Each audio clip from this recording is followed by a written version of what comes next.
गुरुर्ब्रह्मा गुरुर्विष्णु गुरुर्देवो महेश्वरः गुरु साक्षात् परब्रह्म तस्मै श्री गुरवे नमः। ಶ್ರೀ ಜಗದ್ಗುರು ಸಿದ್ಧಾರೂಢರ ಪಾದಕಮಲಗಳಿಗೂ, ಶ್ರೋತ್ರಿಯ ಬ್ರಹ್ಮನಿಷ್ಠ ಸದ್ಗುರು ಬಸವಾನಂದರ ಪಾದಕಮಲಗಳಿಗೂ, ಅವರ ಪ್ರತಿರೂಪದಂತಹ ನಿಜಗುಣಪ್ಪನವರ ಪಾದಕಮಲಗಳಿಗೂ ನನ್ನ ದೀರ್ಘದಂಡ ಪ್ರಣಾಮಗಳನ್ನ ಸಲ್ಲಿಸುತ್ತಾ ಮನದಲ್ಲಿ ಸ್ಮರಿಸಿಕೊಳ್ಳುತ್ತಾ, ಎಲ್ಲ ಮಹಾತ್ಮರ ಪಾದಕಮಲಗಳಿಗೂ ನನ್ನ ದೀರ್ಘದಂಡ ಪ್ರಣಾಮಗಳನ್ನ ಸಲ್ಲಿಸುತ್ತಾ ಮನದಲ್ಲಿ ಸ್ಮರಿಸಿಕೊಳ್ಳುತ್ತಾ ತಮ್ಮೆಲ್ಲರಿಗೂ ವಂದಿಸುತ್ತಾ, ಇವತ್ತಿನ ನಿಜಗುಣರು ಹೇಳಿದಂತ ವಿಚಾರ ಯಾವುದು? ಕೈವಲ್ಯ ಪದ್ಧತಿಗಳ ಜ್ಞಾನ ಪ್ರತಿಪಾದನಾ ಸ್ಥಳ. ಇವತ್ತಿನ ಆಧಾರದ ವಿಷಯ 13ನೇ ಪದ್ಯ. ಬಹಳಷ್ಟು ಕ್ರಮವಾಗಿ ಹೇಳುತ್ತಾರ. ಭವಮಾಲೆಗೊಳಗಾದೆನೆಂಬುದೇ ಪುಸಿ ನಿನ್ನ, ವಿವರಿಸಿ ನೋಡು ನೋಡಲೇ ಜೀವನೇ. ಯಾಕಂದ್ರ ನಾನು ಸಾಯ್ತೀನಿ, ನಾನು ಹುಟ್ಟುತ್ತೀನಿ, ಪುನಃ ಪುನಃ ಸಾಯ್ತೀನಿ, ಪುನಃ ಪುನಃ ಹುಟ್ಟುವಂಥದ್ದು, ನಾ ದುಃಖಿ ಅದೀನಿ ಅನ್ನುವಂಥದ್ದು. ಈ ಒಂದು ಭಾವ ಬರುವಂಥ ಒಂದು ಜೀವಾತ್ಮನಿಗೆ ಹೇಳುವಂಥದ್ದು. ಯಾಕಂತಂದ್ರ ನಿನ್ನ ಅರ್ಥದಕ್ಕಾಗಿ ಇಷ್ಟೆಲ್ಲ ದುಃಖ ಅನಿಸ್ತಾ ಇದೆ, ಆದ್ರ ನಾನು ಯಾರಿದ್ದೀನಿ, ನನ್ನ ಸ್ವರೂಪ ಏನು ಅಂತ ವಿಚಾರ ಮಾಡು. ನಿನಗ್ ಗೊತ್ತಾಗ್ತದ ಸಾಯುವಂಥದ್ದು ಯಾವುದು, ಹುಟ್ಟುವಂಥದ್ದು ಯಾವುದು.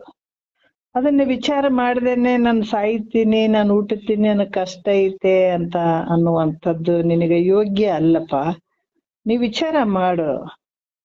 ಅದಕ್ಕ ಈ ಭವಮಾಲೆ ಅನ್ನುವಂಥದ್ದಕ್ಕೆ ನಾನು ಒಳಗಾಗಿದ್ದೀನಿ ಅನ್ನುವಂಥದ್ದು ನಿನ್ನ ಭ್ರಮೆ. ಆದ್ರೆ ನಿನ್ನನ್ನು ನೀನು ವಿಚಾರ ಮಾಡಿ ನೋಡಿದಾಗ ಗೊತ್ತಾಗ್ತದ, ನಿನ್ ಯಾವುದು ಹುಟ್ಟಿಲ್ಲ, ಸಾವಿಲ್ಲ. ಅದಕ್ಕೆ ವಿಚಾರ ಮಾಡು, ನೋಡು ನೋಡಲೇ ಜೀವನೇ, ವಿಚಾರ ಮಾಡು ಅನ್ನುವಂಥ ವಿಚಾರವನ್ನ, ಇದು ಯಾವ್ದ್ರಿಂದ ವಿಚಾರ ಮಾಡ್ಬೇಕು ಅನ್ನುವಂಥದ್ದು ಬಹಳ ಮುಖ್ಯ ಆಗ್ತದ. ಶ್ರೋತ್ರಿಯ ಬ್ರಹ್ಮನಿಷ್ಠ ಸದ್ಗುರು ಬೇಕು, ಸತ್ಶಾಸ್ತ್ರ ಬೇಕು, ಆಮೇಲೆ ಸ್ವಾನುಭಾವ ಬೇಕು, ಇದು ಪ್ರಯತ್ನ ಬೇಕು. ಪ್ರಯತ್ನ ಆಗದೆ ಇದು ಆಗಂಗಿಲ್ಲ. ಹಂಗಾಗಿ ಇಂಥ ಜ್ಞಾನವನ್ನ ಪಡ್ಕೋಬೇಕಾದ್ರ ಶ್ರೋತ್ರಿಯ ಬ್ರಹ್ಮನಿಷ್ಠ ಸದ್ಗುರುವಿನ ವಾಕ್ಯದಿಂದನೇ ಸಾಧ್ಯ ಆಗ್ತದ. ಆಮೇಲೆ ಅದಕ್ಕ ಈ ಶಾಸ್ತ್ರ ಪ್ರಮಾಣಗಳು ಬೇಕಾಗ್ತದ. ಆಮೇಲೆ ಇದನ್ನ ತಗೊಂಡು ನಿನ್ನ ಒಳಗ ನೀನು ಅದನ್ನ ಮನನ ನಿಧಿಧ್ಯಾಸಕ್ಕೆ ಹೋಗುವಂಥದ್ದು, ಅವಾಗ ನಿನಗ ಗೊತ್ತಾಗ್ತದ ಅನ್ನುವಂಥ ವಿಚಾರವನ್ನ ಇಲ್ಲಿ ಹೇಳಿದ್ರು. ಈಗ 1ನೇ ನುಡಿ ನಾವು ನೋಡೋಣ. ಪರಚಿಂತೆ ಅಳಿದ ಅನಾಹತನಾದದೊಳು ಬುದ್ಧಿ ಕರಿಗೊಂಡು ಪರಮ ಶಾಂತಿಯ ನೈದಲು, ಮಿರುಗುವ ಬೆಳಗಿನ ಬಳಗವನ್ನೊಳಕೊಂಡು ಮೆರವ ಶಿವಾತ್ಮ ನೀನಾಗುತ್ತಿಂತು ಅಂತ ಹೇಳುವಂಥದ್ದು. ಏನ್ ಹೇಳ್ತಾರ? ಮೊದಲ ನೀನು ಚಿಂತೆಯನ್ನ ಬಿಡು. ಮನಸ್ಸು ಯಾವಾಗ್ಲೂ ಶಾಂತ. ಅದಕ್ಕ ಸಾತ್ವಿಕ ಗುಣ, ಸತ್ವ ಗುಣವನ್ನ ಮೇಲ್ಮುಖ ಮಾಡ್ಕೊಳ್ಬೇಕನ್ನುವಂಥದ್ದು. ಪ್ರತಿಯೊಬ್ಬ ಮನುಷ್ಯನಿಗೆ ಏನೋ ಸತ್ವ, ರಜೋ, ತಮ 3 ಗುಣಗಳು ಇರ್ತಾವ. ಸತ್ವ ಗುಣ ಬಿಡೋದು ರಜೋಗುಣ ಬರ್ತದೆ, ರಜೋಗುಣ ಬರೋದು ತಮೋ ಗುಣ ಬರ್ತದೆ. ಇವು ರೊಟೀನ್ ತಿರುಗ್ತಾ ಇರ್ತಾವ ಮನುಷ್ಯನಲ್ಲಿ. ಈಗ ನಮ್ಗೇನಾದ್ರೂ ಒಂದು ಕೋಪ ಬಂತು, ಬಹಳ ಒಂಥರ ಇವ್ರದೇನಂತ ಈ ತರ ಏನಾದ್ರೂ ಮನಸ್ಸು ಒಂದ್ ಸ್ವಲ್ಪ ಚಂಚಲಕ್ಕೆ ಒಳಗಾಯ್ತು ಅಂದಾಗ ನಮ್ಮ ಹತ್ರ ರಜಗುಣ ಬಂದು ಅಂತ ನಾವೇ ತಿಳ್ಕೊಬೇಕು. ನಮ್ಮೊಳಗ್ ನಡೆಯುವಂಥವು. ಏನೋ ಒಂದು ಆಲಸ್ಯ ಬಂತು, ನಿದ್ರೆ ಬಂತು, ಏನ್ ಹೇಳಿದ್ರು ತಿಳಿತಾ ಇಲ್ಲ ಅನ್ನುವಂತ ಭಾವ ನಮ್ಗೇನಾದ್ರೂ ಇತ್ತು ಅಂದಾಗ ತಮೋಗುಣ ಐತಿ ನಮ್ಮ ಹತ್ರ ಅಂತ ತಿಳ್ಕೊಳ್ಬೇಕು. ಏನೋ ಒಂದು ಹೇಳಿದ್ದು ವಿಷಯವನ್ನ ಕೇಳುವಂಥದ್ದು, ಮನಸ್ಸಿಗೆ ಆನಂದ ಆಗುವಂಥದ್ದು, ತಿಳಿಯುವಂಥದ್ದು, ಮನಸ್ಸು ಸ್ವಲ್ಪ ಶಾಂತವಾಗಿರುವಂಥದ್ದು, ಇಂಥ ಭಾವ ಇದ್ದಾಗ ಸತ್ವಗುಣ ನಮ್ಮ ಹತ್ರ ಐತೆ ಅಂತ ತಿಳ್ಕೊಳ್ಬೇಕು. ಅದಕ್ಕ ಇವೆರಡು ಗುಣಗಳನ್ನ, ಸತ್ವ ಇದೇನು ರಜೋಗುಣ ಮತ್ತೆ ತಮೋ ಗುಣಗಳನ್ನ ಇದು ಒಂಥರ ನಗ್ಗಿನ ಮುಳು ತರ. ಹೆಂಗಂದ್ರ ಒಂದು ಗುಣ ಮೇಲ್ಮುಖ ಆದಾಗ 2 ಗುಣ ಬಿದ್ದಿರ್ತಾವ ಕೆಳಗ. ಅದಕ್ಕೆ ಜ್ಞಾನಿಯಾದಂಥವ್ರು ಹೆಚ್ಚಾಗಿ ಸತ್ವ ಗುಣವನ್ನ ಮೇಲ್ಮುಖ ಮಾಡ್ಕೊಳ್ಬೇಕು. ಯಾಕೆ ಮನುಷ್ಯನಿಗೆ ಸಾಧ್ಯ ಅದು. ಬಹಳಷ್ಟು ವಿಚಾರದಲ್ಲಿ ಇಲ್ಲಿ ಸತ್ವ ಗುಣವನ್ನ ಮೇಲ್ಮುಖ ಮಾಡ್ಕೊಳ್ಳಿಕ್ಕೆ ಮನುಷ್ಯನಿಗೆ ಬರ್ತದ. ಯಾವಾಗ್ಲೂ ಸತ್ವ ಗುಣವನ್ನ ಸ್ವಲ್ಪ ಮೇಲ್ಮುಖ ಮಾಡ್ಕೊಳ್ಬೇಕು, ಯಾವತ್ತು ಇರುವಂಗ್ ನೋಡ್ಕೊಳ್ಬೇಕದು. ಅಂದಾಗ ಈ ಮನಸ್ಸು ಯಾಕೆ ಇದನ್ನ ಹೇಳತ್ತಾರ ಅಂದ್ರ ಬಾಹ್ಯದಲ್ಲಿರುವಂತ ಏನು ಚಿಂತೆಗಳು ಏನಿರ್ತಾವ, ಮನಸ್ಸು ಗದ್ದಲಿಕ್ಕೆ ಒಳಗಾಗಿರ್ತದ, ಅದನ್ನ ಸ್ವಲ್ಪ ಬಿಡುವಂಥದ್ದು. ಶಾಂತವಾಗಿ ಇರುವಂತ ಮನಸ್ಸಲ್ಲಿ ಇಂಥ ವಿಚಾರ ಉಟ್ಕೊಳ್ತದ. ಈ ಸತ್ವ ಭಾವದಲ್ಲೇ ಇಂಥ ವಿಚಾರಗಳು ಉಟ್ಕೊಳತ್ತಾವ. ಅದು ರಜೋಗುಣ ತಮ ಗುಣದಲ್ಲಿ ಉಟ್ಕೊಳಂಗಿಲ್ಲ ಇವು. ಅದಕ್ಕೆ ಹೆಚ್ಚಾಗಿ ಸತ್ವ ಭಾವವನ್ನ ಯಾಕೆ ಮಾಡ್ಕೊಳ್ಬೇಕು ಅಂತ ಮಹಾತ್ಮರು ಹೇಳ್ತಾರಂದ್ರ, ಇಂಥ ವಿಚಾರಗಳು ಹುಟ್ಟುವಂಥದ್ದು ಯಾವುದು ಸತ್ವ ಗುಣದಲ್ಲೇ ಬರುವಂತ ವಿಚಾರಗಳು. ಅವಾಗ ಏನಾಗ್ತದ, ನಾನು ಯಾರಿದ್ದೀನಿ ಅನ್ನುವಂಥ ವಿಚಾರ, ಸ್ವಯಂ ಪ್ರಕಾಶ ಕೂಟಸ್ಥನಾಗಿರುವಂತ ನಾನು ಅನ್ನುವಂಥದ್ದು ನಮ್ಮ ಅರಿವಿಗೆ ಬರ್ತದ. ಅಲ್ಲಿ ತನ ಇದು ಮನಸ್ಸು ಶಾಂತ ಆಗ್ಬೇಕಲ್ಲ. ಈಗ ಅರಿಯುವಂತ ನೀರಲ್ಲಿ ಸೂರ್ಯನ ಒಂದು ಬಿಂಬ ಪ್ರತಿಬಿಂಬ ಕಾಣಕ್ ಸಾಧ್ಯ ಆಗಂಗಿಲ್ಲ. ಆ ಗಾಢವಾದ ಕೆಸರಿನಂಗ್ ಕೂಡಿರ್ತದಲ್ಲ, ಅಲ್ಲಿ ಕೂಡ ನೀರಲ್ಲಿ ಒಂದ್ ಸ್ವಲ್ಪ ಗಾಢವಾಗಿದ್ದು ನೀರು ಕೆಸರಿನಿಂದಿತ್ತು, ಒಂದ್ ಸ್ವಲ್ಪ ಗಾಢ ಇತ್ತು ಅಂತಂದ್ರೆ ಅಲ್ಲಿ ಸೂರ್ಯನ ಒಂದು ಪ್ರತಿಬಿಂಬ ಕಾಣಕ್ ಸಾಧ್ಯ ಆಗಂಗಿಲ್ಲ. ಅರಿಯುವ ನೀರಲ್ಲಿ ಕೂಡ ಅದು ಕಾಣಕ್ ಸಾಧ್ಯ ಇರಂಗಿಲ್ಲ, ಹಿಂಗ ಅಲಗಾಡ್ತಿರ್ತದ. ಆದ್ರ ಏನಿರಲ್ಲ, ನಿಂತ ನೀರು ಬಹಳ ಕ್ಲೀನ್ ಆಗಿ ಹಿಂಗ ಒಂದೇ ಕಡೆ ನಿಂತಂತ ನೀರಲ್ಲಿ ಸೂರ್ಯನ ಪ್ರತಿಬಿಂಬ ಬಹಳ ಚಂದ ನೋಡಕ್ ಸಾಧ್ಯ ಆಯ್ತು. ಅದ್ರಂಗ ಈ ಮನಸ್ಸು ಏನಾಗ್ತದ, ಈ ಒಂದು ಗದ್ದಲಕ್ ಬಿದ್ದಾಗ, ಮಲದಿಂದ ಕೂಡಿದಾಗಂತೂ ಅದು ತೋರೋದೇ ಇಲ್ಲ. ವಿಕ್ಷೇಪದಿಂದ ಕೂಡಿದ ಮನಸ್ಸು ಚಂಚಲ ಭಾವಕ್ಕೊಳಗಾದಾಗ ಅದು ಕೂಡ ಇದು ವಿವೇಕ ಉದಯ ಆಗಂಗಿಲ್ಲ. ಯಾವಾಗ ಸತ್ವ ಭಾವ ಇರುವಂತದ್ದು, ಮನಸ್ಸು ಏಕಾಗ್ರತೆ ಇರುವಂತದ್ದು, ಶಾಂತವಾಗಿರುವಂತ ಮನಸ್ಸಿನಲ್ಲಿ ಇದು ನಾವು ನೋಡಕ್ ಸಾಧ್ಯ ಆಗ್ತದೆ, ತಿಳ್ಕೊಳಕ್ ಸಾಧ್ಯ ಆಗ್ತದೆ, ಗುರುವಾಕ್ಯ ವಿಚಾರ ಮಾಡಕ್ ಸಾಧ್ಯ ಆಗ್ತಿಲ್ಲ ಅಂದ್ರ ಟಚ್ ಆಗಂಗಿಲ್ಲ. ಇಲ್ಲೇನ್ ಹೇಳ್ತಾರ, ಪರಚಿಂತೆ ಹೇಳಿದ. ನಾವ್ ಹೆಂಗ ಇದ್ ಮಾಡ್ಬೇಕು? ಪರಚಿಂತೆ ಹೇಳಿದ ನೋಡ್ರಿ, ಅನಾಹತ ಅಂದ್ರ ಪರಚಿಂತೆ ಹೇಳಿದ್ರೆ ಹೊರಗಿನ ವಿಷಯಗಳ ಸಂಬಂಧವನ್ನ ಬಿಡುವಂಥದ್ದು. ಹೊರಗಿನ ವಿಚಾರಗಳು ಏನ ಇರ್ತಾವ, ಮನಸ್ಸು ಹೊರಗ ಹೋಗಿರ್ತದ ನೋಡ್ರಿ, ಬರೀ ಹೊರಗ್ ತಿರುಗಾಡ್ತಿದ್. ಇದಕ್ಕ ಅದು ಏನಾಗ್ಯದ, ಅಭ್ಯಾಸ ಆಗ್ಬಿಟ್ಟದ. ಇದಕ್ಕ ಮನಸ್ಸಿಗೆ ಒಂದನ್ನ ಅಭ್ಯಾಸ ಮಾಡ್ಕೊಂಡ್ರೆ ಅದೇ ಪ್ರಕಾರನೇ ಅದಕ್ಕ ಒಂದು 4 ದಿವಸ 5 ದಿವಸ 6 ದಿವಸ ಇದಕ್ ಅಭ್ಯಾಸ ಮಾಡಿಸ್ಬೇಕು ಇದಕ್ಕೆ. ಯಾಕಂದ್ರೆ ಇದು ನಮ್ ಕೈ ಸಿಗ್ಲಾರ್ದಂಗ ಹೊರಗ್ ಹೋಗ್ಬಿಟ್ಟದ. ಇದು ಸಿಗಂಗಿಲ್ಲ, ಇದು ಅಷ್ಟು ಈಸಿಯಾಗಿ ಸಿಗಂಗಿಲ್ಲ. ಅದು ಹೊರಮುಖ ಆಗ್ಬಿಟ್ಟದಲ್ಲ. ಅದು ಒಂದು ಜನ್ಮ ಅಲ್ಲ, ಜನ್ಮ ಜನ್ಮಾಂತರದಲ್ಲಿ ಹೊರಗ್ ಹೋದಂತ ಮನಸ್ಸನ್ನ ಅದು ಹಿಡ್ಕೊಂಡು ಒಳಗ್ ಬಂದು ಗುರುವಾಕ್ಯ ಕೇಳಂದ್ರೆ ಹೆಂಗ್ ಕೇಳಕ್ ಆಗ್ತದ? ಅದಕ್ಕೆ ಕ್ರಮೇಣವಾಗಿ ಇದಕ್ಕ ಮೊದಲ ಕೂಡ್ಸೋದ್ ಕಲಿಬೇಕು. ಮಹಾತ್ಮರು ಹೇಳ್ತಾರ, ಫಸ್ಟ್ ಗುರುವಾಕ್ಯವನ್ನ ಕುಂತು ಕೇಳಕ್ ಮೊದಲು ಕುಂದ್ರದ್ ಕಲಿಬೇಕಂತಿದ್ರು. ಅಷ್ಟ್ ಕೂತ್ಕೊಂಡು ಮನಸ್ಸನ್ನ ಇಲ್ಲಿ ಇಟ್ಟು ಕೇಳುವಂತದ್ ಕಲಿಬೇಕಿಲ್ಲ ಅಂದ್ರೆ ಈ ಮನಸ್ಸು ಹೆಂಗ್ ಮಾಡ್ತದ್ರ, ಶರೀರ ಇಲ್ಲೇ ಕುಂತ್ಕೊಂಡ್ರು ಕೂಡ ಮನಸ್ಸು ಎಲ್ಲೆಲ್ಲೋ ತಿರುಗಾಡ್ ಬರ್ತದ. ಭಾಳ ಕ್ಷದ ಮೈತ್ರಿ ಮನಸ್ಸು ಅಂತಿದ್ರು ತಾತಾರ. ಯಾಕಂದ್ರ ಈ ಮನಸ್ಸು ಅಷ್ಟು ಸುಲಭ ಅಲ್ಲ. ಅದಕ್ಕೆ ಹೊರಮುಖನೇ ತಿರುಗಾಡೋದು ಇಷ್ಟು ದಿವಸ, ಅದು ಅಷ್ಟು ಈಜಿಯಾಗಿ ಹೊರಗ್ ಬರಂಗಿಲ್ಲ. ಅದಕ್ಕೆ ಅಭ್ಯಾಸದ ಬಲದಿಂದ ಕೂಡ್ಸ್ಕೋಬೇಕು, ಎಲ್ಲಿ ಹೋಗದೆ ಇರುವಂಗ ಮಾಡ್ಬೇಕು ಅನ್ನುವಂಥದ್ದು. ಅದಕ್ಕೆ ಹೊರಗಿನ ವಿಷಯಾದಿಗಳಲ್ಲಿ ಸುಖ ಐತಿ ಅಂತ ಹೋಗ್ತದಲ್ಲ, ಆ ಒಂದು ವಿಷಯಗಳ ಸಂಬಂಧವಾದಂಥ ಚಿಂತೆಯನ್ನ ಬಿಟ್ಬಿಡುವಂಥದ್ದು. ಬಿಟ್ಟು ಏನಾಗ್ತದ ಅಂತಂದ್ರ ನಾವು ಒಳಗ್ ನೋಡ್ಕೊಳಿಕ್ ಬರ್ತದ ನಮ್ಮಲ್ಲೇ ಹೆಂಗಿದೆ ಅಂತ. ಅನಾಹತ ಅಂದ್ರ ಓಂಕಾರ ಶಬ್ದ ಎಲ್ಲ ಬ್ರಹ್ಮಾಂಡದಲ್ಲೇ ತುಂಬ್ಯದದು, ಅದು ನಿನ್ನೊಳಗೂ ತುಂಬ್ಯದ. ಆದ್ರೆ ನೀನ್ ಅದನ್ನ ನೋಡ್ಕೊಳ್ಬೇಕಾಗಿತ್ತಂದ್ರ ನೀನು ಹೊರಗಿನ ವಿಷಯಾದಿಗಳ ಒಂದು ಚಿಂತೆಯನ್ನ ಬಿಟ್ಕೊಳ್ಳುವಂಥದ್ದು, ಮನಸ್ಸು ಶಾಂತವಾಗಿ ಇಟ್ಕೊಳ್ಳುವಂಥದ್ದು. ಅವಾಗ ನಿನಗ ಗೊತ್ತಾಗ್ತದ ಯಾವ ರೀತಿ ಅನಾಹತ ಅಂದ್ರ.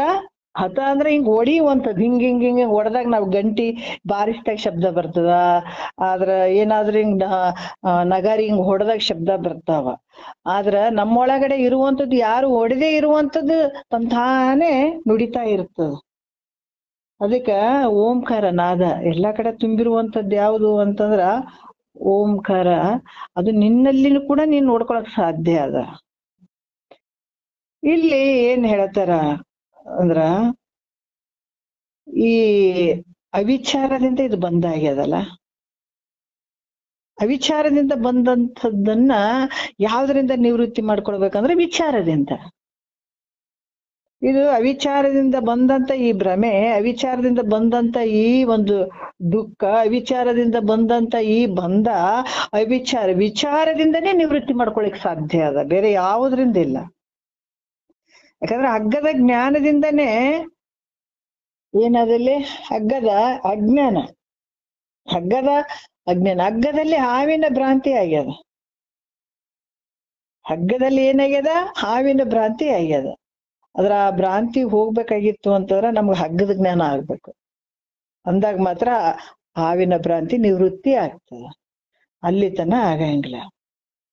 ಈ ರೀತಿ ನೀನು ಇದು ಅವಿಚಾರದಿಂದ ಬಂದಂತ ಈ ಬಂಧ, ದುಃಖ, ಈ ಜನನ ಮರಣ, ಇವೆಲ್ಲ ಏನದಾವ ಈ ಭ್ರಮೆ, ಇದರಿಂದ ಯಾವ್ದ್ರಿಂದ ನಿವೃತ್ತಿ ಆಗ್ತದ? ನಿನ್ನೆ ಅರ್ಥಕೊಂಡಾಗ ನಿವೃತ್ತಿ ಆಗ್ತದೆ, ತಿಳ್ಕೊಂಡಾಗ ನಿವೃತ್ತಿ ಆಗ್ತದೆ, ವಿಚಾರ ಮಾಡಿದಾಗ ನಿವೃತ್ತಿ ಆಗ್ತದೆ. ಇಲ್ಲಿ ಏನ್ ಹೇಳ್ತಾರ, ನಾವು ಕೆಲವು ಸಲ ಹೇಳ್ತಾರ ನಾನು ವಿಚಾರ ಮಾಡ್ಬೇಕು ಅಂತ ಬಹಳ ಪ್ರಯತ್ನ ಮಾಡ್ತೇನ್ರಿ, ಆದ್ರ ಮನಸ್ಸ ಹೋಗಂಗಿಲ್ಲ ಅಂತಾರ ಕೆಲವ್ರು. ಬಹಳ ಜನರಿಗೆ ಹತ್ತದೇನಂದ್ರ ಈ ಶಾಸ್ತ್ರವನ್ನ ಕೇಳೋರಿಗಾಗ್ಲಿ ಕುಂತ್ ಹೇಳೋರಿಗಾಗ್ಲಿ ಕಂಡ್ರೆ ಕೆಲವ್ರಿಗೆ ಆಗೋದೇ ಇಲ್ಲ. ಏನ್ ಹೇಳ್ತಾರ ಇವ್ರು, ಏನ್ ಕೇಳ್ತಾವ ಇವು, ಏನ್ ಕೇಳ್ತಾವ ಇವ್ರು ಏನ್ ಹೇಳ್ತಾರ ಕುಂತು. ಯಾಕಂದ್ರೆ ಕಂಡ್ರೇನೆ ಆಗಂಗಿಲ್ಲ, ಅಷ್ಟು ಒಂಥರ ಸಂಕಟ ಆಗ್ತಿರ್ತದ ಅವ್ರಿಗೆ. ಈ ವಿಚಾರಗಳು ಕಿವ್ಯಾಗ ಕೂಡ ಬೀಳಕ್ ಆಗಂಗಿಲ್ಲ, ಅಷ್ಟೊಂದು ತ್ರಾಸ ಆಗ್ತಿರ್ತದ. ಯಾಕಂಗ ಅದು ವಿಚಾರನೇ ಹಂಗಾದ. ಯಾಕಂದ್ರ ಪುಣ್ಯಾತ್ಮ ಜೀವಿಗಳಿಗೆ ಮಾತ್ರ ಅದು ಪುಣ್ಯದ ಫಲ ಇರ್ಬೇಕು, ಅಂದಾಗ ಮಾತ್ರ ಇದು ಕೇಳಕ್ ಸಾಧ್ಯದಿಲ್ಲ. ಅಂದ್ರೆ ಎಬ್ಬಿಸಿ ಬಿಡ್ತದೆ, ಇದು ಕೇಳಾಕ ಕೊಡಂಗಿಲ್ಲ. ಇದು ಆಚೆ ಹೇಳ್ತಾರೆ, ನಾನು ಎಷ್ಟೇ ಒಂದು ಪ್ರಯತ್ನ ಮಾಡಿದ್ರು ಕೂಡ ಈ ಮನಸ್ಸು ವಿಚಾರದಲ್ಲಿ ಹೋಗ್ತಾ ಇಲ್ಲ. ಬರೀ ಹೊರಗಿನ ವಿಚಾರವನ್ನ ಮಾಡಕ್ ಹಚ್ತದಲ್ರಿ ಮನಸ್ಸು. ಅದಕ್ಕೆ ಏನಾದ್ರೂ ಒಂದ್ ಚಿಂತೆ ಮಾಡ್ತಾನೆ ಇರ್ತದ. ನಾ ಎಷ್ಟೇ ಪ್ರಯತ್ನ ಮಾಡಿದ್ರು ನನಗ್ ಮಾಡಕ್ ಆಗ್ತಾ ಇಲ್ಲ ಅಂತ ಏನಾದ್ರೂ ಮನಸ್ಸು ನೋಡ್ರಿ, ಬಹಳಷ್ಟು ಕೆಲವು ಸಲ ಕೇಳಾಗ ಉದಾಸೀನ ಭಾವ ಬರ್ತದ. ನೀವು ಮಾತನಾಡುತ್ತಿರುವ ವ್ಯಕ್ತಿಯು ನಿಮ್ಮ ಕರೆಯನ್ನು ಹೋಲ್ಡ್ ನಲ್ಲಿ ಇರಿಸಿದ್ದಾರೆ. ಅಂದ್ರ ಕೆಲವು ಸಲ ನಿದ್ರೆ ಬಂದ್ಬಿಡ್ತದ. ಬಹಳಷ್ಟು ಜನ ನೋಡ್ರಿ, ಈ ಶಾಸ್ತ್ರ ನಡೆದಾಗ ನೀವೆಲ್ಲೇ ಫಂಕ್ಷನ್ದಾಗ ಹೋಗ್ಲಿ ಅಥವಾ ಎಲ್ಲೇ ಹೋಗ್ಲಿ, ಅದಕ್ಕೆ ಹೇಳ್ತಾರೆ ಪಿಡಿದ ನೇಮವನ್ನ ಎಡಬಿಡದತಿ ಛಲವನ್ನು ಅಂತ ಹೇಳ್ತಾರೆ. ನಾವೇನೋ ಕೇಳ್ಬೇಕು ಅಂತಂದ್ರ ಅದನ್ನ ನಾವು ಅದರಲ್ಲೇ ತಲ್ಲೀನರಾಗ್ಬೇಕಾಗ್ತದ. ಏನ್ ಹೇಳ್ತಾ ಇದ್ದಾರ ಅಂತ ಕೇಳ್ಬೇಕಾಗ್ತದ. ನಾ ಕೇಳಕ ಬಂದಿದ್ದೀನಿ ಅಂದ್ರೆ ನಾವ್ ಯಾವ್ದು, ಅದಕ್ಕೆ ಹೇಳ್ತಾರಲ್ಲ, ದೇಶ ತಿರುಗಿ ಕೋಶವನೋದಿ, ಅದು ಮತ್ತೆ ಇನ್ನೂ ಒಂದು ಹೇಳ್ತಾರೆ, ಇನ್ನೂ ಒಂದು ನೆನಪೈತು ನನಗ. ದೇವರ ಹುಡುಕುತ ಜಗವೆಲ್ಲ ನಿನ್ನವರಾಸಿಯ ಬಿಡಲಿಲ್ಲ, ಕಾವು ದೇಹದಿ ಹೋಯ್ತಲ್ಲ ನೀ ನೋವಿನಿಂದ ಕಡಿಗಾದೆಲ್ಲ, ನಿನ್ನಂತೋ ಈ ಜಗವೆಲ್ಲಾನೆ ಸುಮ್ಮನೆ ತಿರುಗಿದಿ ದೇಶೆಲ್ಲ, ಸುತ್ತಿ ಸುತ್ತಿ ನೀ ದಣದೆಲ್ಲ ನಿನಗ ಅದರ ಫಲವೇ ಸಿಗಲಿಲ್ಲ, ನಿನ್ನಂತೋ ಈ ಜಗವೆಲ್ಲಾನೆ ಸುಮ್ಮನೆ ತಿರುಗಿದಿ ದೇಶೆಲ್ಲ. ಎಷ್ಟು ಚಂದ ಹೇಳ್ತಾರ ನೋಡ್ರಿ. ಅದಕ್ಕೆ ಇನ್ನೂ ಒಂದು ನುಡಿಯಲ್ಲಿ ಹೇಳ್ತಾರ, ಗಂಗೆ ಕೃಷ್ಣ ತುಂಗಭದ್ರೆಲ್ಲ ಅವು ನಿಂತಿವೆ ದೇಹದ ಒಳಗೆಲ್ಲ, ಕೂನವು ಹಿಡಿದು ಸ್ಥಾನೆಲ್ಲ ನೀ ನಮಿಸುತ್ತ ಬಾರೋ ಬೇರಿಲ್ಲ. ಎಲ್ಲಾ ನದಿಗಳು ನಮ್ಮ ಹತ್ರನೇ ಅದಾವ, ಒಳಗಡೆನೆ ಅದಾವ. ಅದಕ್ಕ ಕೂನ ಹಿಡಿದು ನೀನು ಅದನ್ನ ತಿಳ್ಕೊ ಅನ್ನುವಂಥ ವಿಚಾರವನ್ನ ಮಹಾತ್ಮರು ಬಹಳಷ್ಟು ಹೇಳ್ತಾರೆ. ಈಗ ಎಲ್ಲಾದ್ರೂ ಹೋದಾಗ ನಮ್ಗೇನಾಗ್ತದ, ಮಹಾತ್ಮರು ವಾಕ್ಯಗಳು ಇರ್ತಾವ.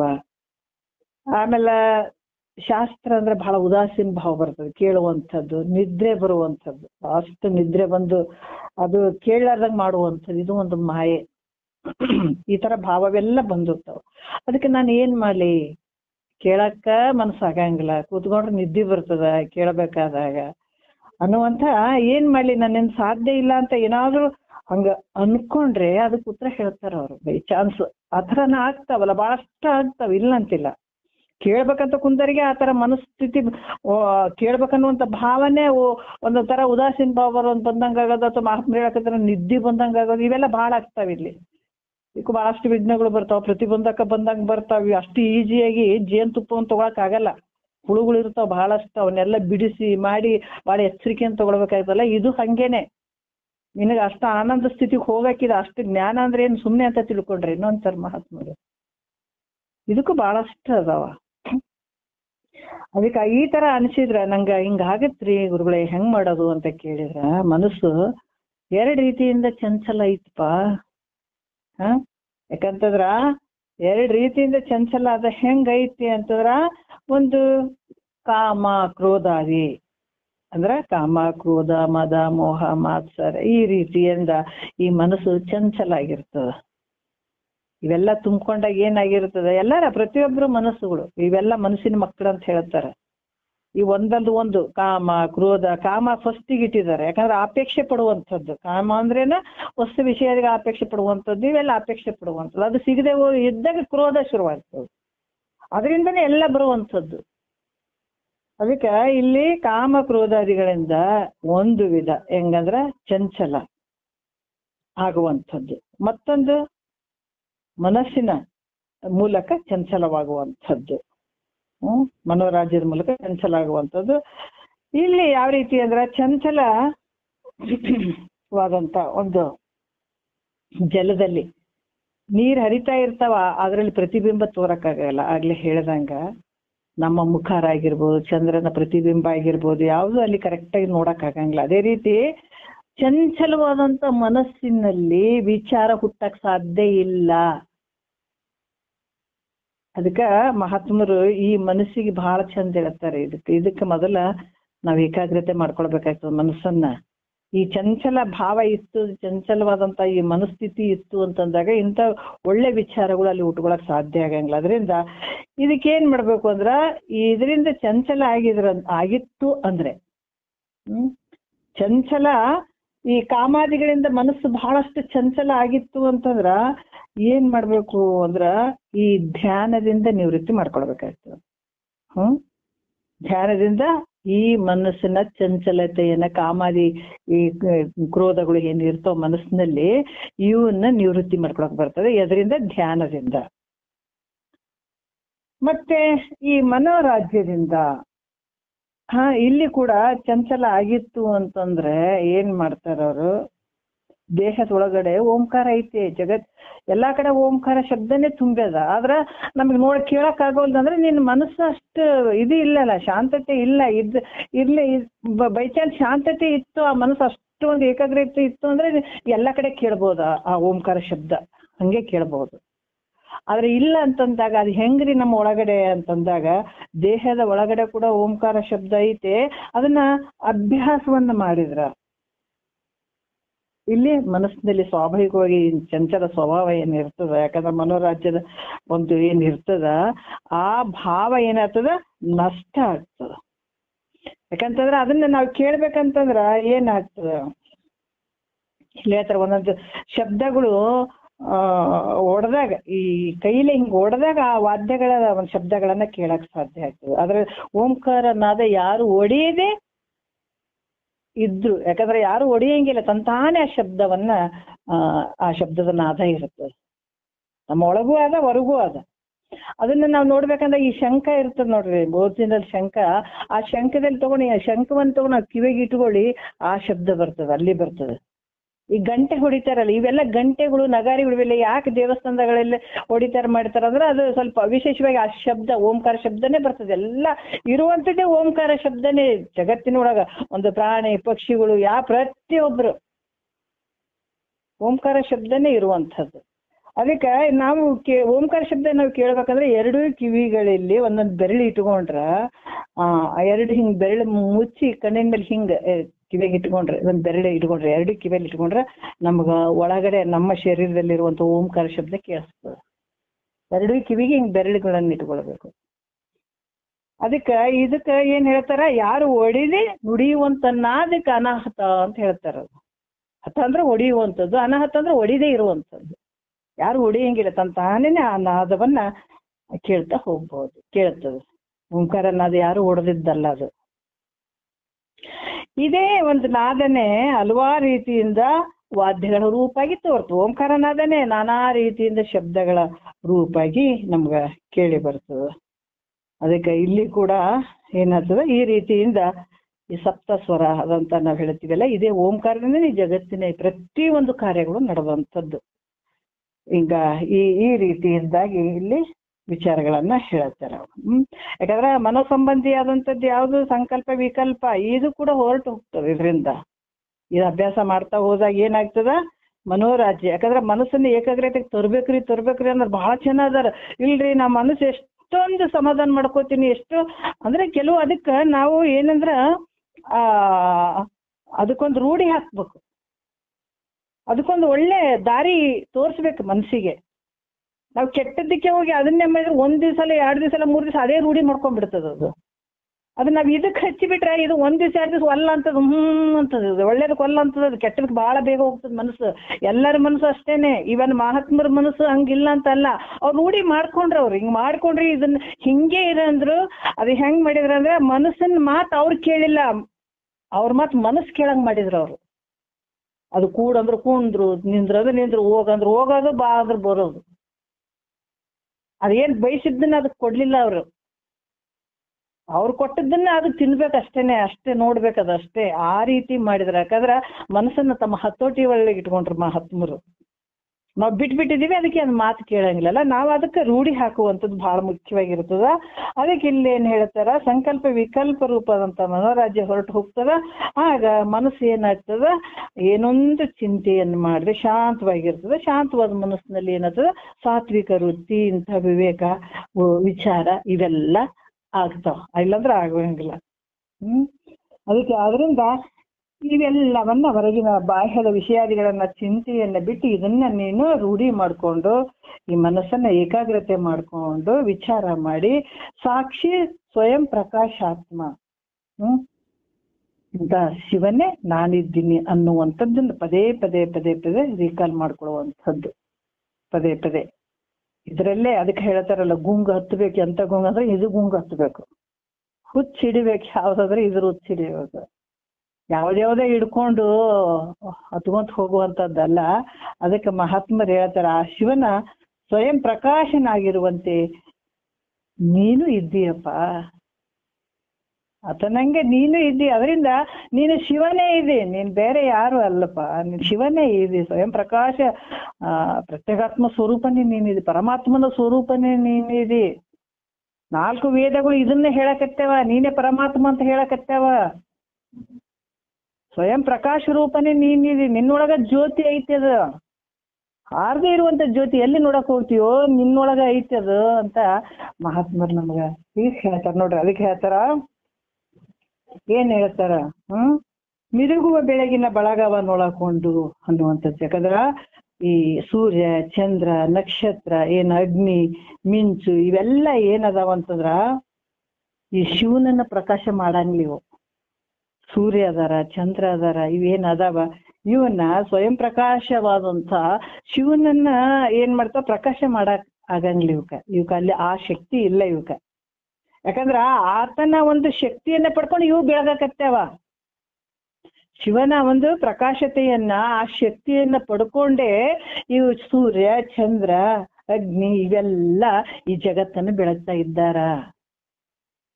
ಅಂದ್ರ ಅಂತ ಶಿವನೇ ನೀನಂತಂದಾಗ ನಿನ್ ಬಳಿ ಎಷ್ಟು ಶಕ್ತಿ ಇರ್ಬೋದು. ನಾವ್ ಸೂರ್ಯನ ಕಣ್ಣಿನ ನೋಡಕ್ ಆಗಂಗಿಲ್ಲಪ್ಪ ಅಂತೀವಿ ಅಲ್ವಾ. ಚಂದ್ರ ದೊಡ್ಡವಾದನ, ಸೂರ್ಯ ದೊಡ್ಡವನು ಎಲ್ಲಾರು. ಆದ್ರ ಅವ್ರು ಎಲ್ಲಿ ಅದಾರಪ್ಪ ಅಂದ್ರೆ ನಿನ್ನ ಪ್ರಕಾಶತೆಯಿಂದ ಬೆಳಗಕತ್ತಾರ ಅವರು ನೋಡ್ರಿ. ಅದಕ್ಕೆ ಅಂತ ಒಂದು ಶಿವನೇ ನೀನಿದಿ.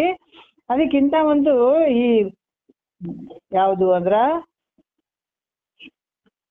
ಮಿರುಗುವ ಬೆಳಗಿನ ಬಳಗವನ್ನೊಳಕೊಂಡು ನೋಡ್ರಿ. ಅದಕ್ಕ ಶಿವ ಹೆಂಗದನ ಇವೆಲ್ಲವನ್ನ ಬೆಳಗ್ತಾ ಇದ್ದಾನ, ಶಬ್ದಾದಿ ವಿಷಯಗಳನ್ನ ಮತ್ತೆ ಬೆಳಗುವಂತ. ಯಾಕಂತಂದ್ರ ಈ ಮನಸ್ಸು ಬುದ್ಧಿ ಚಿತ್ತು ಅಹಂಕಾರ ಈ ಪಂಚ ಜ್ಞಾನೇಂದ್ರಿಯಗಳು ಸ್ತೋತ್ರ ತೊಕ್ಕು ಜೀವ ಗ್ರಹಣ ಇವೆಲ್ಲವು ಅನ್ನ ಬೆಳಗುವಂಥವು ನಿನ್ನಲ್ಲಿ. ಯಾರಿಂದ? ನಿನ್ನ ಸ್ವಪ್ರಕಾಶದಿಂದ ಬೆಳಗುವಂಥವು ಇವೆಲ್ಲನೂ. ಅದಕ್ಕೆ ಇವು ನಿನ್ನನ್ನು ಬೆಳಗಂಗಿಲ್ಲ. ಯಾಕಂದ್ರೆ ಇವು ನಿನ್ನನ್ನು ಬೆಳಗಲ್ಲ. ಆ ನಿನ್ನ ಶಕ್ತಿಯನ್ನ ತಗೊಂಡು, ಶಿವನ ಒಂದು ಶಕ್ತಿಯನ್ನ ತಗೊಂಡು ಇವು ಬೆಳಗ್ತಾವ ಹೊರತಾಗಿ ಇವು ಸೂರ್ಯಚಂದ್ರನ್ ನಿನ್ನನ್ನೇ ಬೆಳಗಂಗಿಲ್ಲಪ್ಪ. ಇಷ್ಟು ಶಕ್ತಿ ನಿನ್ನಲ್ಲಿ ಐತೆ. ಅದಕ್ಕೆ ಈ ರೀತಿಯಾಗಿ ನೀನ್ ಹೆಂಗಿದೆ ಅಂದ್ರ ಸ್ವಯಂ ಪ್ರಕಾಶ ರೂಪ ಇದೆ. ಎಷ್ಟು ಚಂದ ಹೇಳ್ತಾರ ನೋಡ್ರಿ. ಅದಕ್ಕೆ ನಿನಗ, ಯಾಕಂದ್ರೆ ಇಲ್ಲಿ ನೀನೇ ಶಿವನಿದೆ, ನಿನಗ ಶಿವನಿಗೆ ಭೇದ ಇಲ್ಲ. ಅದರಿಂದ ನಿನ್ನ ಶಿವೋಂ ಅಂತನ್ನುವಂಥದ್ದು ನಿಶ್ಚಯ ಮಾಡು ಅಂತ ಹೇಳುವಂತ ವಿಚಾರವನ್ನ ಅವ್ರು ಹೇಳ್ತಾರ.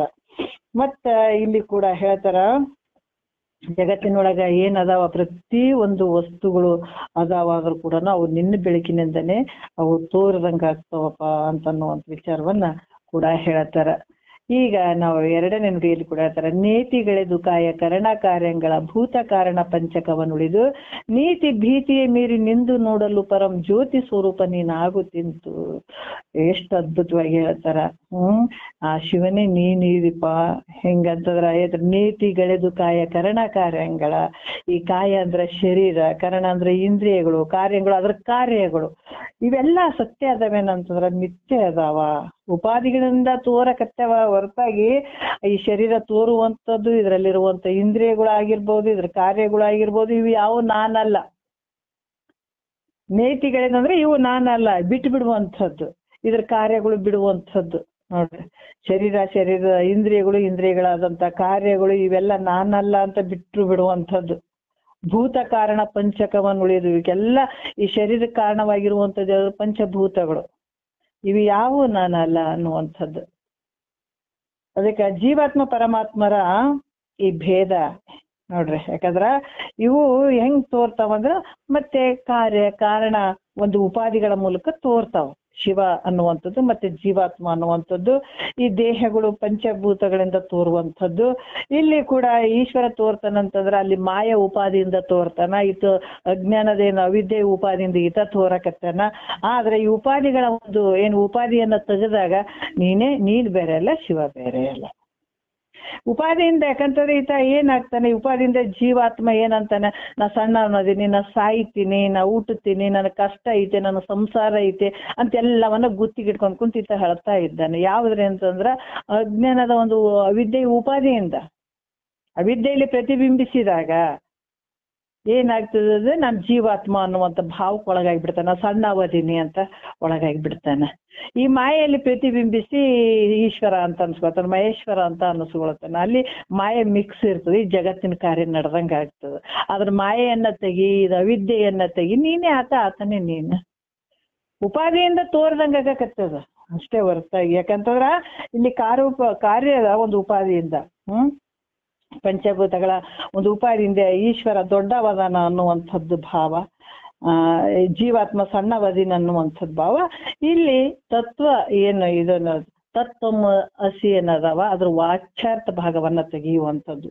ಬಿಟ್ಟು ನೋಡಿದ್ರ ನೀನ್ ಹೆಂಗಿದೆ ಅಂದ್ರೆ ಭೇದರಹಿತ ಅಖಂಡ ಸ್ವರೂಪನೇ ನೀನಿದ್ದೀಯ. ಹೆಂಗಂದ್ರ ಘಟ ಮಠ ಅನ್ನುವಂಥ ಉದಾಹರಣೆ ಕೂಡ ಕೊಡ್ತಾರ. ಘಟದಲ್ಲಿ ಬೈಲೈತೆ, ಘಟ ಗೊತ್ತಲ್ಲ, ಗಡಿಗೆ ಒಳಗ ಬೈಲ್ ಐತಿಲ್ಲ, ಸಣ್ಣದು ಒಂದಿಷ್ಟು ಬೈಲ್ ಇರ್ತದ. ಅದ್ರ ಬೈಲ್ ಪರಿಪೂರ್ಣ ಆದ್ರ ಆ ಘಟದ ಒಳಗಡೆ ಬಂದಾಗ ಉಪಾಧಿಯಿಂದ ಘಟ ಎಷ್ಟು ಕಾಣಕತ್ತದ, ಸಣ್ಣದ್ ಕಾಣಕತ್ತದ. ಇರುವಂತ ಬೈಲಿನ ಸಣ್ಣದೈತೇನು ದೊಡ್ಡದ, ಯಾವ್ದ್ರಿಂದ ಸಣ್ಣದ್ ಕಾಣಕತ್ತದ, ಆ ಘಟದ ಉಪಾಧಿಯಿಂದ ಸಣ್ಣದ್ ಅನ್ಸಕತ್ತದ. ಅದ್ರ ಮಠ ಅಂತ ಹೇಳ್ತೀವಿ, 4 ಗೋಡೆ ಅದಾವ, ಒಳಗಡೆ ಮಠದಾಗ ಬೈಲಿಲ್ಲ ಅಂತೀರೇನು, ಬೈಲ್ ಐತಿ, ಅದು ದೊಡ್ಡದ ಅನ್ಸಕತ್ತದ. ಅದ್ರ ಹೊರಗಡೆ ಮಹಾಬೈಲ್ ಐತಿ.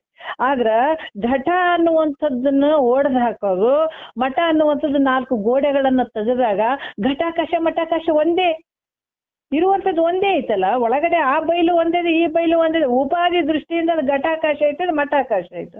ಘಟವನ್ನ ತೆಗೆದು ಹಾಕ್ರಿ, ಮಠವನ್ನ ಸುತ್ತ 4 ಗೋಡೆಗಳನ್ನ ತೆಗೆದು ಹಾಕಿದ್ರಾಗ ಏನಾಯ್ತು, ಆ ಒಂದು ಬೈಲ್ ಬೇರೆ ಅಲ್ಲ, ಈ ಬೈಲ್ ಬೇರೆ ಅಲ್ಲ. ಘಟಾಕಾಶ ಮಠಾಕಾಶ ಎರಡು ಒಂದೇನೆ. ಉಪಾಧಿ ಸಲುವಾಗಿ ಇದು ಘಟಾಕಾಶ ಅಂತೀವಿ, ಇದು ಮಠಾಕಾಶ. ಈ ರೀತಿಯಿಂದ ಉಪಾಧಿಯಿಂದ ಮಾತ್ರ ಇರುವಂತ ಚೈತನ್ಯ, ಅಖಂಡೈಕ ರಸವಾದಂತ ಚೈತನ್ಯ ಸ್ವರೂಪ ಒಂದೇ ಐತಪ್ಪ, ಯಾವ ಭೇದಗಳು ಇಲ್ಲ. ಇದು ಉಪಾಧಿಯಿಂದ ಭೇದಗಳು ತೋರ್ದಂಗಾಗತ್ತಾವ. ಅದು ಶಿವ, ನನ್ ಜೀವ ಅಂತ ಹೇಳ್ಬಿಟ್ಟು ಆತ ಏನ್ ಹೇಳ್ತಾರ, ಅಥವಾ ಪೂಜ್ಯಕ ಅದನ್ನ ನಾ ಪೂಜೆ ಮಾಡುವಂಥವನದೀನಿ ಅನ್ನುವಂಥದ್ದು ಇದು ಇಲ್ಲ. ನೀನೇ ಆತ, ನೀನ್ ಯಾರಿಗೆ ಇನ್ನೊಂದು ವಸ್ತು ಇದ್ದಾಗ ತಾನೇ ನೀನ್ ಪೂಜೆ ಮಾಡಕ್ಕಾಗೋದು, ಪೂಜಕ ಅಂತಂದು ಮಾಡುವಂಥದ್ದು. ಅದಕ್ಕೆ ಹೇಳ್ತಾರವರು, ನೀತಿಗಳೆದು ಕಾಯ ಕರಣ ಕಾರ್ಯಗಳ ಭೂತ ಕಾರಣ ಪಂಚಕವನ್ನುಳಿದು ನೀತಿ ಭೀತಿ ಯಾವಾಗ ಇದು ನಾನು ದೊಡ್ಡವ ನಾನು ಸಣ್ಣವ ಅಂತ ಎಲ್ಲ ಹೋಗಿ ಅಭೇದ ಸ್ಥಿತಿಗೆ ಬಂದಾಗ ಯಾವ್ದ್ರ ಭಯ ಐತೇನ್ರಿ? ಅವೆಲ್ಲಾದ್ರೂ ನಾವು ಗಾಡಿ ತಗೊಂಡ್ ಹೋಗ್ಬೇಕಾದಾಗ ಅಲ್ಲಿ ದೇವ್ರ ಗುಡಿ ಒಳಗ ದೇವ್ರ ಅದಾನಂದ್ರ ಮುಂದಕ್ಕೆ ಮಾರ್ತಿಗೆ ಮುಂದಕ್ಕೆ ಹೋದ್ವಿ ಅಂದ್ರೆ ಹಿಂದಕ್ಕೆ ಬಂದು ನಮಸ್ಕಾರ ಮಾಡಿ ಹೋಗೋರು ನಾವು ಮೊದಲೆಲ್ಲ. ಯಾಕಂದ್ರೆ ಭಯ, ದೇವ್ರು ಬೇರೆ ಅದ ನಮ್ಗೆ ಏನಾರ ಮಾಡಿಬಿಡ್ತಂದ್ರೆ ಹೆಂಗ್ ಮಾಡೋದು? ಬೇಡ್ಕೊಳ್ಳಿಲ್ಲ ಬೇರೆ. ಇವತ್ತು ಉಪವಾಸ ಇದ್ದೆ, ಈ ಸಲ ಉಪವಾಸ ಇರ್ಲಿಲ್ಲ, ಇವತ್ತ ಏನ್ ಮಾಡ್ತದೋ ಏನಿಲ್ಲ ಅಂತ ಭಯ. ಪ್ರತಿ ವರ್ಷ ಒಂದು ತಿಂಗಳು ಶ್ರಾವಣದಾಗ ಉಪವಾಸ ಇರ್ತಿದ್ದೆ, ಈ ವರ್ಷ ಇಲ್ಲ. ಯಾಕಂದ್ರೆ ಶರೀರ ಸಾಥ್ ಕೊಡ್ಬೇಕಲ್ಲ. ಎಷ್ಟು ದಿವಸ ಉಪವಾಸ ಇರವ್ ನೀನು? ಸ್ವಲ್ಪ ದಿವಸ. ಕರ್ಮಗಳು ಎಷ್ಟು ನಿನ್ ಶಕ್ತಿ ಇದ್ದಾಗ ಮತ್ತೆ ಕರ್ಮ ನಡೀತಾವ. ಶಕ್ತಿ ಬಿದ್ದ ಕಾಲಕ್ಕೆ ನೀನ್ ಯಾವಾಗ ಮಾಡತ್ತ?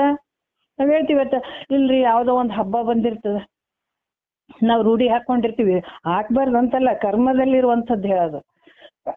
ಪ್ರತಿ ವರ್ಷ ನಾವು ಇದಿಲ್ಲ ರೀ, ಮನಿ ಬಟ್ಟೆ ಕ್ಲೀನ್ ಮಾಡ್ಬೇಕು, ಬಟ್ಟೆ ತೊಳಿಬೇಕು, ಒಂದು ಸ್ಪೂನ್ ಮೊದಲು ಮಾಡಿ ತೊಳೆದಿಡ್ಬೇಕು ಅಂತ ನಾವು ರೂಢಿ ಹಾಕೊಂಡು ಬರ್ತೀವಿ. ಯಾವಾಗ ಎಷ್ಟು ತನ ಮಾಡ್ತೀವಿ ಹೇಳ್ರಿ? ನಾವು ನಮಗ್ ಶಕ್ತಿ ಇರೋವರೆಗೂ ಮಾಡ್ತೀವಿ. ಒಂದು ನೇಮ ನಿತ್ಯಗಳು ಎಲ್ಲಿವರೆಗೂ ಮಾಡ್ತೀವಿ? ಶಕ್ತಿ ಇರೋವರೆಗೂ ಮಾಡ್ತೀವಿ. ಆದ್ರ ಅದೆಲ್ಲ ಮುಗಿದ್ಮೇಲೆ ಏನ್ ಮಾಡೋದ್ರಿ, ನಮಗ್ ಶಕ್ತಿನೇ ಇಲ್ಲ. ಮೊದಲು ಭಾಳ ಮಾಡಿದೀವ್ರಿ, ಈಗ ಮಾಡಕ್ಕ ಆಗಂಗಿಲ್ರಿ. ಈಗ ಬಂದವ್ರು ಯಾರು ಮಾಡಂಗಿಲ್ರಿ ಮನ್ಯಾಗ ಇವ್ರು ಅಂತ ನಾವು ಹೇಳ್ಕೊಂತ ಕುಂದಿರ್ತೀವಲ್ಲ. ಎಲ್ಲಿ ತನ ನಡೀತದ ಕರ್ಮ? ಶಕ್ತಿ ಇರೋವರೆಗೂ. ಶರೀರ ಕರ್ಮ ಎಲ್ಲಿ ನಡೀತದೆ? ಶರೀರ ನಾನು ಅನ್ನುವಾಗ ನಡೀತದ ಕರ್ಮಗಳು. ಶರೀರ ನಾನು ಅನ್ನುವಾಗ ನಡೀತದ ಕರ್ಮ, ಶರೀರ ಶಕ್ತಿ ಇರುವಾಗ ಕರ್ಮಗಳು ನಡೀತದ. ಅಲ್ಲಿ ಮುಗೀತು, ಅಲ್ಲಿ ಮತ್ತೆ ಮುಂದೆ ಮಾಡಕ್ ಆಗಂಗಿಲ್ಲ ಅದು.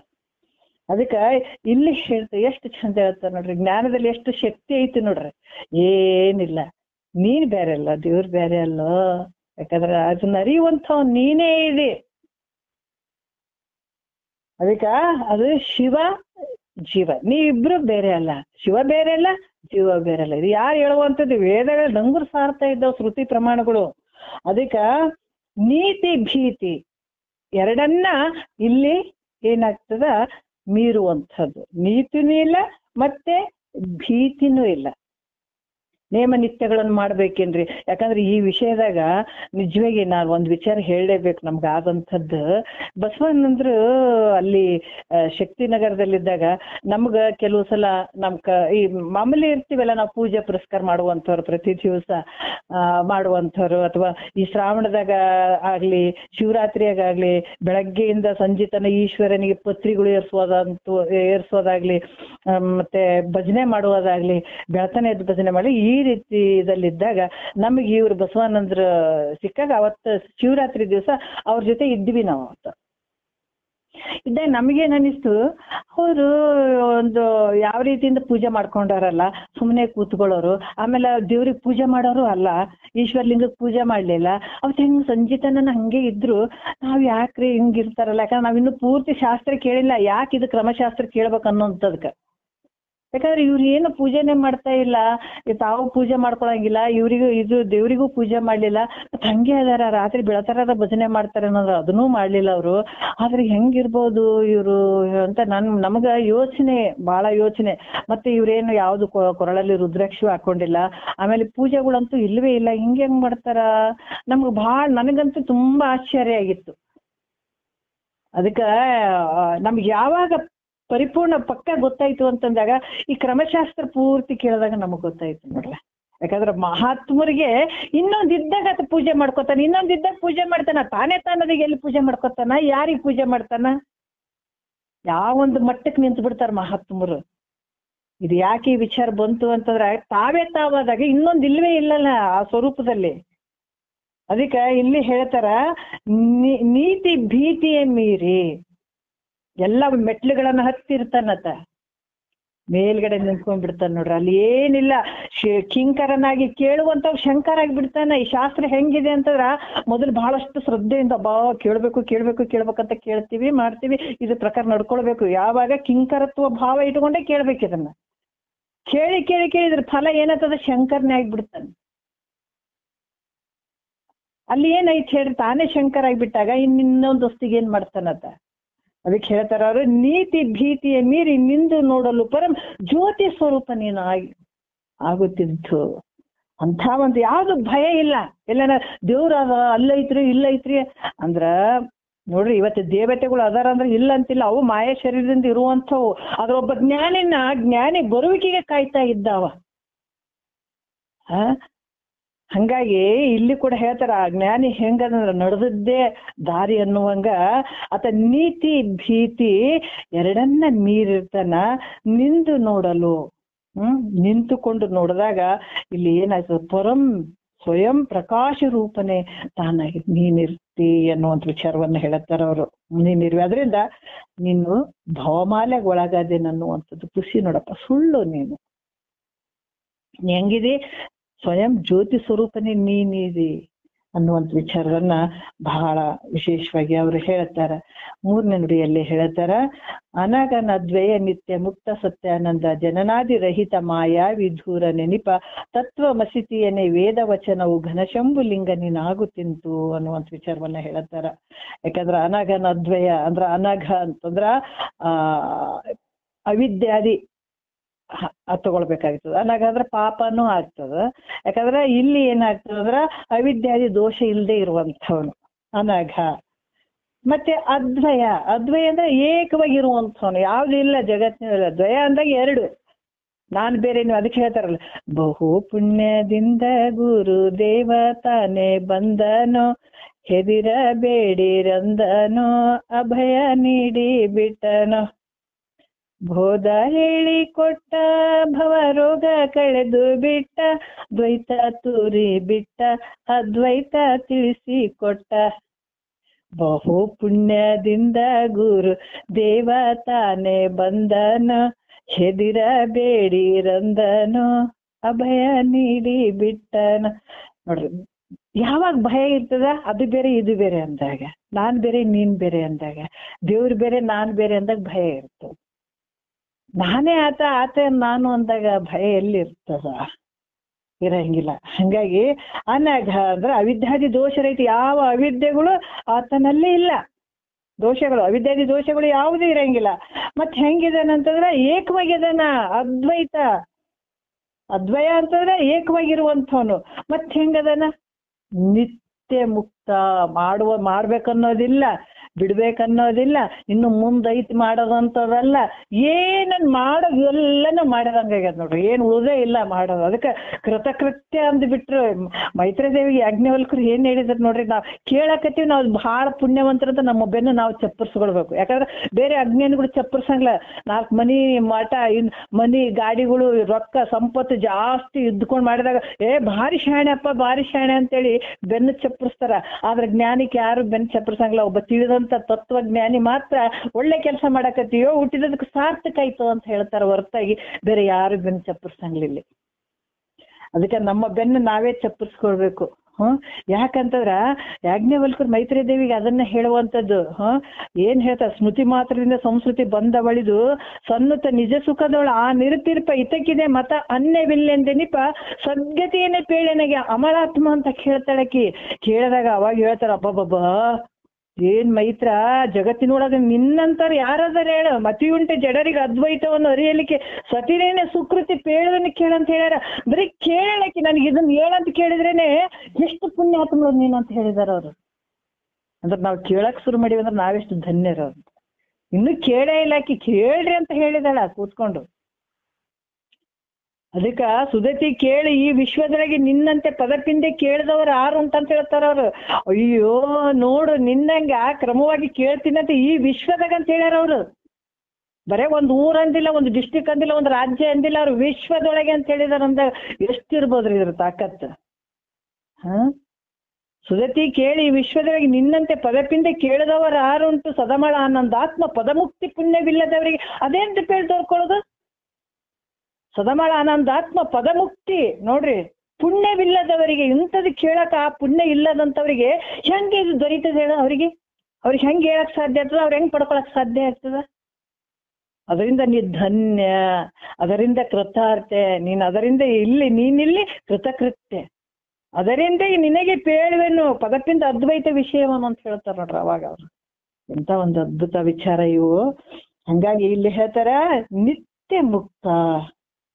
ಆಮೇಲೆ ಆ ಸತ್ಯಾನಂದ ಯಾವಾಗ್ಲೂ ಮುಕ್ತ ಸ್ವರೂಪನಾಗಿರುವಂಥದ್ದು, ಆ ಜನನಾದಿ ರಹಿತ ಮಾಯಾವಿಧುರ ನೆನಪ ನೋಡ್ರಿ, ಬಹಳ ಆನಂದ ಸ್ವರೂಪವಾಗಿರುವಂತ ತ್ರಿಕಾಲ ಅಬಾಧ್ಯವಾಗಿರುವಂತ ನೀನು ಜನನ ಮರಣದಿಂದ ರಹಿತನಾದಂಥ, ಮಾಯೋಪಾದಿಯಿಂದ ರಹಿತನಾದಂಥವನಪ್ಪ ನೀನು. ಅದಕ್ಕ ವೇದ ವಾಕ್ಯ ಹೇಳ್ತಾವ ಏನು ತತ್ವಮಸಿಬೇಕು, ನೀನೇ ಬ್ರಹ್ಮನಿದ್ದೀಯಾ ಅಂತ ಹೇಳ್ತಾವ. ನೀನೇ, ಯಾಕಂದ್ರ ನೀನ್ ಹೆಂಗಿದಿ, ಶಂಭುಲಿಂಗನ ಸ್ವರೂಪನೇ ನೀನಿದ್ದೀಯ ಅನ್ನುವಂಥ ವಿಚಾರವನ್ನ ಅವ್ರು ಹೇಳ್ತಾರ. ತತ್ವಮಸಿ ವಾಕ್ಯ ಇವೆರಡು ಇದು ಈ ರೀತಿ ವೇದ ವಾಕ್ಯ ಕೂಡ ಏನಂತಂದ್ರೆ ಬ್ರಹ್ಮವೇ ನೀನಿದ್ದೀಯ ಅಂತ ಉಪದೇಶ ಮಾಡ್ತದ. ಅದರಿಂದ ಶಂಭುಲಿಂಗನೇ ನೀನಿದ್ದೀಯಪ್ಪ. ನಾನ್ ಹೇಳಕತ್ತಿಲ್ಲ ನೋಡು, ಮತ್ತೆ ಯಾರೋ ನಾ ಹೇಳ್ತೀನಿ ನನಗೆ ಅನುಭವ ಬಂದ ನೀವ್ ಕೇಳ್ರಂದ್ರೆ ಕೇಳಕ್ ಯಾರು ಗಂಟು ತಿಂದಿಲ್ಲ. ಈಗ ಶ್ರುತಿಗಳು ಹೇಳಕತ್ತೇವ್ ನೋಡು, ನಾನ್ ಹೇಳಕತ್ತಿಲ್ಲಪ್ಪ. ಪರಮಾತ್ಮ ಹೇಳಿದಂತ ವಾಕ್ಯ ನೀ ಕೇಳಿದ್ರೆ ನೀ ಧನ್ಯ ಆಗ್ತಿದಿ. ಕೇಳಿದ್ರೆ ಕಷ್ಟಗಳು ಕಾದ್ಕೊಂಡು ಕುಂತಾವ. ನಾವ್ ಯಾಕೆ ಇಷ್ಟು ಮಹಾತ್ಮರು ಹೇಳ್ತಾರೆ, ಯಾಕೆ ಇಷ್ಟು ಒತ್ತಿ ಕೊಟ್ಟು ಹೇಳ್ತಾ ಇದ್ದೀವಿ ಅಂತಾರ, ನೀ ಧನ್ಯನಾಗು. ಯಾಕಂದ್ರೆ ಇದು ಒಂದೇ ಶರೀರ ಬಿಟ್ರೆ ಕಳ್ಕೊಂಡ್ರೆ ಮತ್ತೆ ಬೇರೆ ಶರೀರಕ್ಕಿಲ್ಲ ಈ ಅವಕಾಶಗಳು. ಅದಕ್ಕೆ ಶ್ರುತಿ ಪ್ರಮಾಣಗಳು ಭಗವಂತ ಹೇಳಿದಂತ ವಾಣಿ ಅದನ್ನ ನೋಡು, ನೀನೇ ಪರಮಾತ್ಮ ಸ್ವರೂಪಿ ಇದಿ, ಶಂಭುಲಿಂಗನೇ ನೀನು ಇದಿ.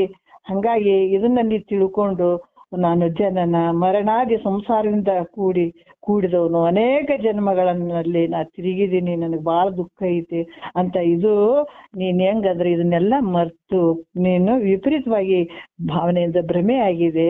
ಅದಕ್ಕೆ ನಿನಗೆ ಈ ತರ ವಿಚಾರ ಮಾಡೋದು ಯೋಗ್ಯ ಅಲ್ಲಪ್ಪ. ನೀನು ಸಾಯುವವನಲ್ಲ, ಹುಟ್ಟುವನಲ್ಲ, ಸ್ವಯಂ ಪ್ರಕಾಶ ರೂಪವಾಗಿ ಜ್ಯೋತಿ ಸ್ವರೂಪನಾಗಿರುವಂಥವ್ ನೀನು. ಆ ಪರಮಾತ್ಮನ ಸ್ವರೂಪನೇ ನೀನು, ಪರಬ್ರಹ್ಮ ಸ್ವರೂಪನೇ ನೀನು. ನಿನಗೆ ಹುಟ್ಟು ಇಲ್ಲ, ಸಾವು ಇಲ್ಲ, ಯಾವ ದುಃಖನೇ ನೀನಿಲ್ಲ, ನಿತ್ಯ ಮುಕ್ತ ಇದೆ, ನಿತ್ಯ ಆನಂದ ಸ್ವರೂಪನೇ ನೀನಿದೆ. ಅದರ ಭ್ರಾಂತಿಯಿಂದ ನಿನಗ ದುಃಖ ಆಗ್ಯದ, ನನಗೆ ಹಂಗಾಗ್ಯದ ಹಿಂಗಾಗ್ಯದ ಅಂತ ಬಿಡ್ಬಿಡ್ಸಕತ್ತಿದಿ. ನಿನಗ್ ದುಃಖ ಇಲ್ವೇ ಇಲ್ಲ. ತಿಳ್ಕೊಂಡ ನೋಡಿ, ವಿಚಾರ ಮಾಡಿ ಒಂದ್ಸಲ ಅರ್ಥ ಆಗಂಗಿಲ್ಲ, ಒಂದ್ಸಲ ಕೇಳಿದಾಗ ಇಲ್ರಿ ತಾಯ್ತ ಕಟ್ಟಿದಾಗ ನಾಳೆಗೆ ಆರಾಮಾಗ್ಬೇಕು ಅನ್ನೋರು ನಾವು. ಹಂಗಲ್ಲ, ಇದು ವಿಚಾರ ಎಷ್ಟು ವಿಚಾರ ಮಾಡ್ತಿದೆ ಖಂಡಿತ ನಿನಗ ಗೊತ್ತಾಗ್ತದೆ. ನಿನ್ನ ಸ್ವರೂಪ ನಿನ್ನೊಳಗ ಅಡಿಗೆ ಅದ, ನೀ ತಿಳ್ಕೊ, ನೀ ಜ್ಯೋತಿ ಸ್ವರೂಪನೇ ನೀನಿದೆ ಅನ್ನುವಂಥ ವಿಚಾರವನ್ನ ಅವ್ರು ಬಹಳ ವಿಶೇಷವಾಗಿ ಹೇಳ್ತಾರೆ. ಮತ್ತೆ ನಾಳೆ ಮುಂದಿನ ವಿಚಾರ ನಾಳೆ ಮಾತಾಡೋಣ ಅಂತ ಹೇಳಿ ಒಂದೆರಡು ಮದ್ಗುರುಗಳ ಪಾದಕ್ಕೆ ಅರ್ಪಿಸಿ ಹರವು.